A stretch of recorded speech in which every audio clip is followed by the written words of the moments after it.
Sembahlah kalian hanya kepada Allah Subhanahu wa ta'ala, dan jangan kalian melakukan kesyirikan, menduakan Allah Subhanahu wa ta'ala. Innal hamdalillah nahmaduhu wa nasta'inu bihi wa nastaghfiruh wa na'udzu billahi min shururi anfusina wa sayyiati a'malina. May yahdihillahu fala mudilla lahu wa may yudlil fala hadiya lahu. Asyhadu an la ilaha illallah wahdahu la syarika lah wa asyhadu anna Muhammadan abduhu wa rasuluh sallallahu alaihi wa ala alihi wa ashabihi wa sallama tasliman katsira. Ya ayyuhalladzina amanu taqullaha haqqa tuqatih wa la tamutunna illa wa antum muslimun.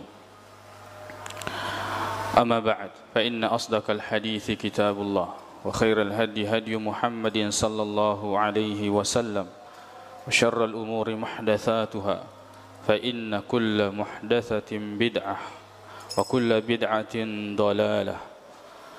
Amma ba'd, kaum muslimin jamaah Jumat yang semoga dirahmati oleh Allah Subhanahu wa taala.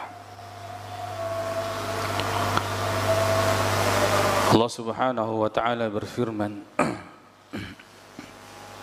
Inna iddatash syuhur 'inda Allah 12 syahran fi kitabillah yawma khalaqas samawati wal ard minha arba'atun hurum. Sesungguhnya bilangan bulan di sisi Allah Subhanahu wa taala ada 12 bulan. Sejak Allah Subhanahu wa taala menciptakan langit dan bumi. Di antara 12 bulan ini ada 4 bulan haram. Bulan yang mulia, dimuliakan oleh Allah Subhanahu wa taala. Sebab at-tahlil dan at-tahrim yang berhak menentukan ini mulia hanyalah Allah Subhanahu wa taala. Dalam hadis Nabi sallallahu alaihi wasallam, hadis riwayat Bukhari, dari Abu Bakrah, Nabi SAW mengatakan, Az-zaman qad istadara kahayatihi, bahwa waktu berputar. Yauma khalaqallahu as-samawati wal ard, sejak Allah menciptakan langit dan bumi. As-sanatu 12 syahran, 1 tahun itu ada 12 bulan. Minha arba'atun hurum, dari 12 bulan ini ada bulan-bulan yang dimuliakan oleh Allah Subhanahu wa taala. Dzulqa'dah, Dzulhijjah, wal Muharram, wa Rajab Mudhar alladhi baina Jumada wa Sya'ban, yaitu bulan Dzulqa'dah, bulan-bulan yang sangat dimuliakan oleh Allah, Dzulqa'dah, Dzulhijjah, Muharram, dan bulan Rajab. Dan sekarang kita berada di bulan Muharram. Pada tahun ketiga atau keempat Hijriah, di zaman kekhalifahan Umar radhiyallahu anhu, Abu Musa al-Ash'ari mengirim kepada Umar radhiyallahu anhu, beliau mengatakan, Ya'tina minka kutubun laisa laha ta'rikh.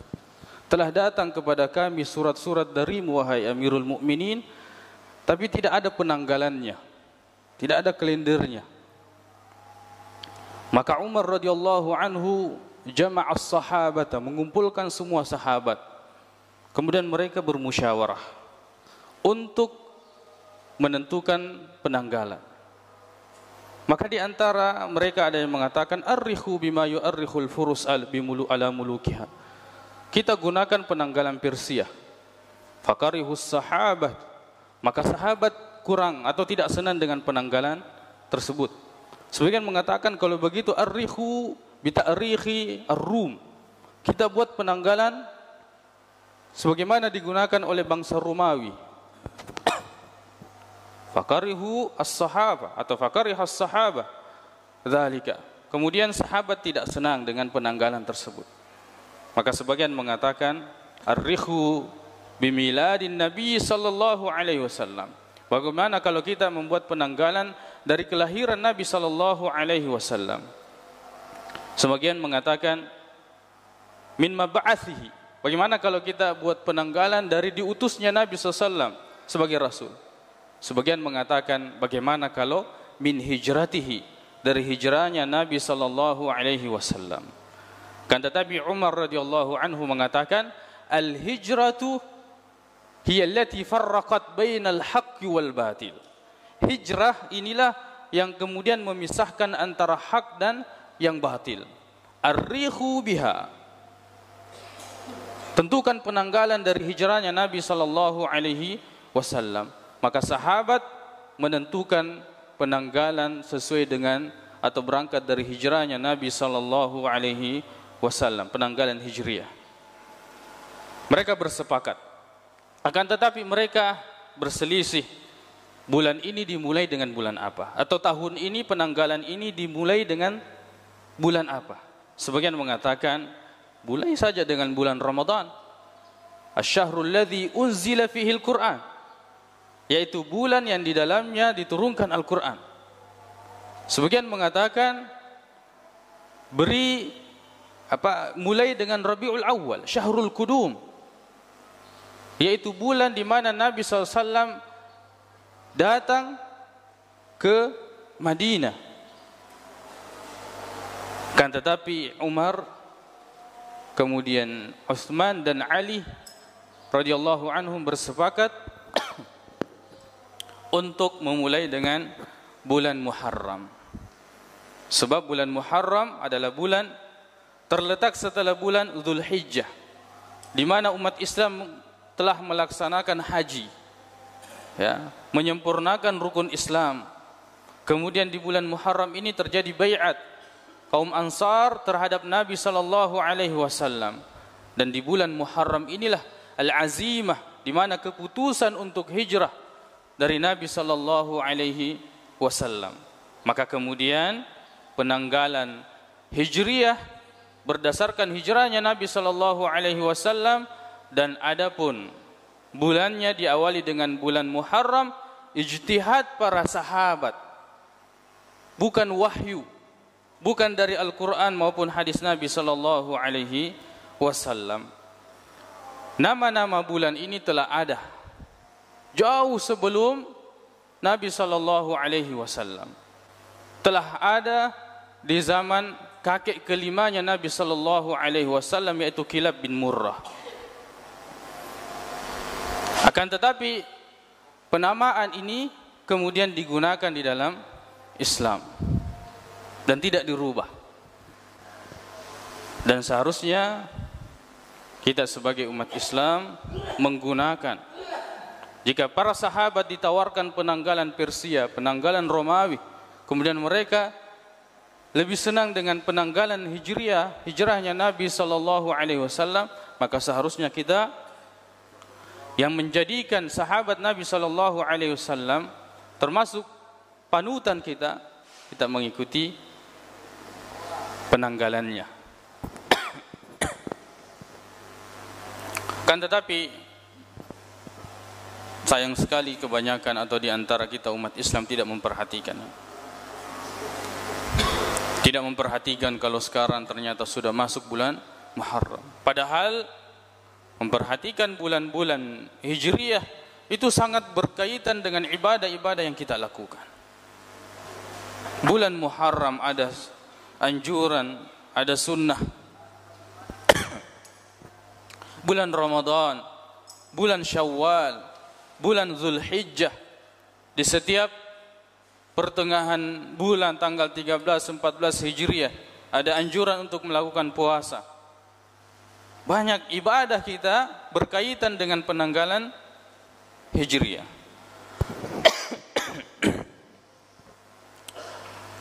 Maka seharusnya kita memperhatikan.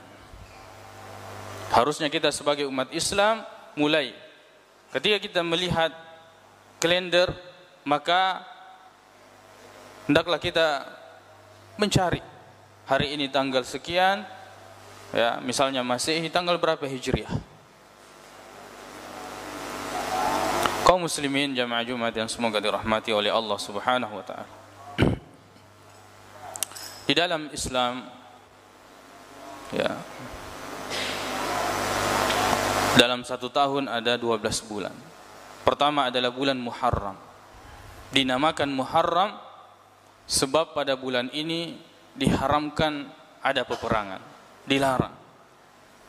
Orang-orang Arab pada bulan Muharram ini tidak membolehkan ada pertumpahan darah. Dan juga lita'kidi tahrimiha, untuk menguatkan bahwa bulan ini adalah bulan yang sangat dimuliakan oleh Allah Subhanahu wa taala. Kemudian bulan Safar. Muharram, Safar. Dinamakan Safar, Safar atau Sifr itu artinya kosong. Li khuluwi buyutihim. Karena orang Arab kebiasaannya pada bulan ini maka rumah-rumah mereka kosong. Mereka tinggalkan rumah-rumah mereka untuk keluar berperang, untuk keluar melakukan perjalanan. Maka disebut dengan bulan Safar. Kemudian Rabiul Awal dan Rabiul Akhir, karena bulan ini awal mula penamaannya adalah di musim semi. Ya, di musim semi. Dari kata al-irtiba'. Al-irtiba' artinya al-iqamah, tinggal bermukim di musim semi. Kemudian Jumada, litajmidil ma' fih, karena di bulan ini di mana air membeku, dingin. Di situ awal mula penamaan bulan Jumada. Jumadal ula, Jumadal akhirah. Kemudian Rajab. Rajab dinamakan Rajab litta'zim, terjiban, karena bulan ini adalah termasuk bulan haram yang dimuliakan oleh Allah Subhanahu wa taala. Kemudian Sya'ban, sebab bulan ini seringkali terjadi perpecahan, peperangan, sehingga tasya'aba, sehingga orang itu tasya'abal qabail, di mana kabilah-kabilah ini terpecah. Maka disebut dengan bulan Sya'ban. Kemudian bulan yang ke-9 bulan Ramadan. Berasal dari kata ar-ramda, artinya panas. Sebab awal mula penamaan bulan Ramadan dalam suasana yang atau cuaca yang sangat panas. Disebut Ramadan karena pada saat itu kondisi sangat panas dan hewan-hewan sangat haus. Maka disebut dengan bulan Ramadan. Bulan Syawal. Syawal artinya tinggi, naik. Banyak alasan ulama menerangkan tentang penamaan ini. Sebagian mengatakan sebab bulan ini di mana ekor unta itu naik, betinanya, menunjukkan bahwa dia tidak mau dikawini oleh si jantan. Maka kebiasaan orang Arab, mereka tidak mau melakukan pernikahan di bulan Syawal. Maka kemudian kebiasaan dibantah di dalam Islam, dan Nabi SAW melangsungkan pernikahannya di bulan Syawal. Kemudian Dzulqa'dah. Dzulqa'dah bulan ke-11. Al-Qa'dah dari kata al-qu'ud, duduk. Duduk artinya orang Arab di bulan ini mereka tinggal di rumahnya, tidak melakukan peperangan, tidak melakukan perjalanan, mereka tinggal. Kemudian Dzulhijjah dikatakan Dzulhijjah sebab bulan ini adalah bulan pelaksanaan haji. Inilah yang seharusnya betul-betul kita mengerti dan pahami sebagai seorang muslim. Bagaimana kita mendudukkan penanggalan tersebut di atas penanggalan-penanggalan yang lain. Kita mungkin menggunakan penanggalan yang lain, akan tetapi hendaklah kita mendudukkan di atas penanggalan-penanggalan yang lain sebagaimana para sahabat ridwanullahi alaihim melakukan hal tersebut. Aqulu qauli hadza wa astaghfirullah li wa lakum.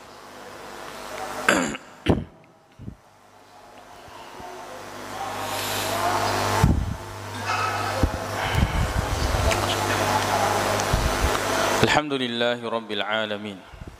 والعاقبة للمتقين ولا عدوان إلا على الظالمين أشهد أن لا إله إلا الله وحده لا شريك له وأشهد أن محمدا عبده ورسوله صلى الله عليه وعلى آله وأصحابه وسلم تسليما كثيرا أما بعد.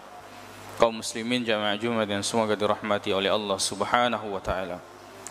Bulan Muharram di dalamnya ada keutamaan. Di antara keutamaan yang paling besar di bulan ini adalah disyariatkannya berpuasa pada hari Asyura. Asyura artinya 10. Hadis riwayat Muslim dari Abu Qatadah, Nabi SAW bersabda bahwa keutamaan, ketika ditanya tentang keutamaan puasa hari Asyura, Nabi SAW mengatakan, ahtasibu an yukaffiras sanatal madiyah, bahwa puasa di tanggal 10 Zulhijjah, di tanggal 10 Muharram itu menggugurkan dosa setahun yang lalu. Keutamaan yang sangat besar. Kemudian hadis riwayat Muslim dari Abdullah bin Abbas radhiyallahu anhu, beliau mengatakan, "Shama Nabi sallallahu alaihi wasallam Asyura wa amara bisiyamiha." Nabi sallallahu alaihi wasallam mempuasakan hari Asyura dan memerintahkan untuk melaksanakannya. Jadi puasa Asyura ini itu sebelum diwajibkan puasa Ramadan, hukumnya wajib. Begitu kuatnya keutamaan puasa Asyura. Sebelum diwajibkan puasa bulan Ramadan, maka sebelumnya diwajibkan puasa hari Asyura. Kemudian hadis riwayat Muslim dari Abdullah bin Abbas radhiyallahu anhu, beliau mengatakan, Nabi SAW bersabda, la in baqaitu ila qabil, seandainya saya hidup tahun depan, la asumanna tasi'ah, maka saya akan mempuasakannya hari yang ke-9-nya. Disebut dengan Tasu'a. Jadi puasa Tasu'a dengan puasa Asyura pada tanggal 9 dan ke-10. Jadi di sini ada beberapa tingkatan puasa. Yang pertama, yang hanya melaksanakan puasa Asyura pada tanggal 10, maka dia telah melaksanakan, mengikuti Nabi SAW dan telah mendapatkan keutamaan diampuni dosanya setahun. Kemudian yang kedua, kalau kita mempuasakan pada tanggal 9 dan 10, yang pertama, tanggal 9 kita telah mengikuti atau melaksanakan harapan Nabi SAW, cita-cita Nabi SAW. Seandainya hidup tahun depan, maka Nabi mempuasakannya. Akan tetapi Allah Subhanahu wa taala memanggil Nabi SAW, Rasulullah meninggal dunia dan tidak sempat mempuasakan tanggal 9 Muharram. Kemudian ada juga yang mempuasakan 9, 10 dan 11, kan tetapi tanggal 11 ini tidak ada satu hadis pun yang sahih dari Nabi sallallahu alaihi wasallam. Maka yang sunnah berpuasa pada tanggal 9 dan 10 atau hanya berpuasa pada tanggal 10 Muharram. Kemudian bulan ini kata Allah Subhanahu wa taala, fala tazlimu fihinna anfusakum. Janganlah kalian menzalimi diri kalian di bulan-bulan haram ini. Dalam artian pada bulan haram ini hendaklah kita meningkatkan kualitas ibadah kita kepada Allah Subhanahu wa taala. Hendaklah kezaliman-kezaliman yang kita lakukan kita hentikan. Kezaliman yang berkaitan dengan hak orang kita kembalikan. Kita hentikan di bulan haram ini. Bulan yang dimuliakan oleh Allah Subhanahu wa taala. Semoga Allah Subhanahu wa taala membebaskan kita dari segala kezaliman dan mengampuni kita dari semua bentuk kezaliman, termasuk yang paling besar adalah menduakan Allah Subhanahu wa taala, menyekutukan Allah Subhanahu wa taala dengan selainnya. Allahumma ighfir lana dzunubana wa israfana fi amrina wa tsabbit aqdamana wansurna 'alal qaumil kafirin. Allahumma ighfir lil muslimina wal muslimat wal mu'minina wal mu'minat al ahya'i minhum wal amwat innaka samii'un qaribun mujibud da'wat. اللهم إنا نسألك الهدى والتقى والعفاف والغنى اللهم أرنا الحق حقا وارزقنا اتباعه وأرنا الباطل باطلا وارزقنا اجتنابه اللهم ارفع عنا البلاء والوباء وجميع بلاد المسلمين ربنا آتنا في الدنيا حسنة وفي الآخرة حسنة وقنا عذاب النار أقول قولي هذا وأستغفر الله لي ولكم وآخر دعوانا أن الحمد لله رب العالمين وأقيموا الصلاة